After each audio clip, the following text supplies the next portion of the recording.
Hello நமஸ்காரம். இன்றைக்கி மடிப்பாக்கம் சுந்தரி மாமியாட்டு கிச்சனில் ஒரு ஸ்வீட்டு தான் பண்ண போகிறோம்.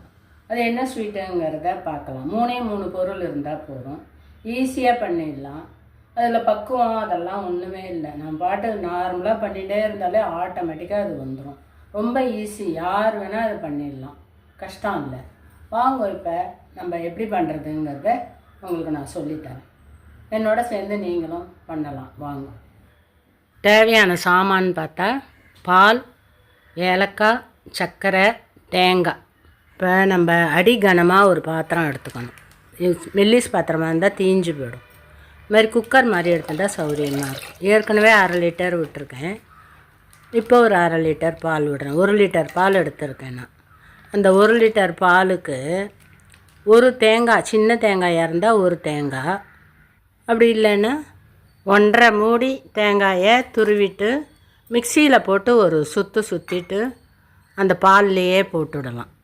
போட்டுட்டு சர்க்கரையும் அதிலையே போட்டுவிடலாம். ஒரு 10 நிமிஷம் பால் சுண்டினதும் எல்லாத்தையும் ஒன்றாவே போட்டுடலாம்.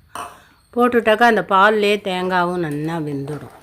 அப்பப்போ கிளறி விட்டுட்டு சிம்மில் வச்சுட்டு நம்ம போய் வேறு ஏதாவது வேலை இருந்தால் கூட பார்க்கலாம். கிட்டத்தட்ட எனக்கு ஒரு 3/4 மணி நேரம் ஆச்சு அது சுண்டுறதுக்கு. இது மாதிரி மேலே பொங்கி வந்து சைடுலெல்லாம் பிடிச்சிக்கும். அந்த டைமில் என்ன பண்ணுவோம், கொஞ்சம் மீடியம் ஃப்ளேமில் வச்சுட்டு சைடில் வர அந்த விளிம்பில் இருக்கிறது எல்லாத்தையும் அப்படியே கரண்டியால் சுரண்டி விட்டோம்னாக்க வேஸ்ட் ஆகாமல் எல்லா அந்த பால்லையே எல்லாத்தையும் எடுத்து அப்படியே போட்டுடலாம். இல்லாட்டா அந்த இடம் அப்படியே நல்லா ட்ரை ஆகிடுச்சுன்னா எடுக்க வராது.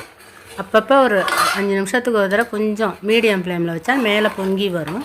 அந்த டைமில் பண்ணுறது அது ஈஸியாக இருக்கும். அதே மாதிரி பண்ணி எல்லா பாலையும் நல்லா சுண்டினதுக்கப்புறமா இனிமேல் சிம்மிலேயே தான் வைக்கணும். இதுக்கு மேலே ஹைலேயோ மீடியம்லேயோ வச்சோன்னா அடி பிடிக்க ஆரம்பிச்சிடும். கொஞ்சம் திக்காக எடுத்து இப்போயே பார்த்தா அவங்களுக்கு தெரியும், 3/4 சுண்டி எடுத்து இன்னும் ஒரு 10-15 நிமிஷம் ஆச்சுனாக்க நல்லா கெட்டியாகிடும். கெட்டியாக ஆனதுக்கப்புறமா நம்ம ஒரு தட்டில் நெய்யை தடவி வச்சுன்ட்டு ஏலக்காயை பொடி பண்ணி அந்த மில்க்கு இது சுண்டினதும் அதில் போட்டுட்டு எடுத்து தட்டில் கொட்டி பரத்தி கேக்கு ஆறுனதுக்கப்புறமா கேக் போட வேண்டியதுதான். கேக் போட்டால் சூப்பராக இருக்கும். நீங்களும் பண்ணி பாருங்க எப்படி இருக்குது அப்படிங்கிறத கமெண்ட்டில் சொல்லுங்க. இதுதான் பதம். அதை இப்படி எடுத்து இப்படி போட்டோம்னாக்க இப்படி தப்புன்னு விழும்.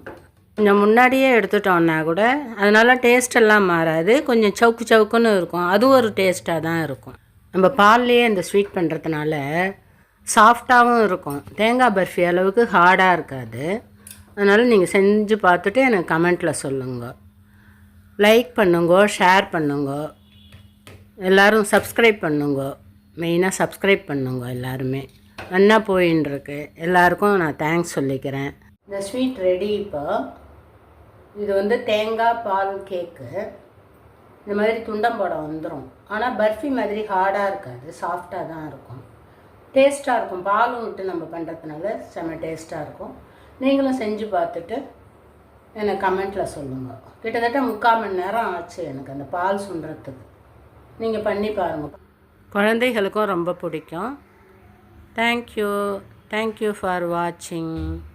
நெக்ஸ்ட் வீடியோவில் பார்க்கலாம்.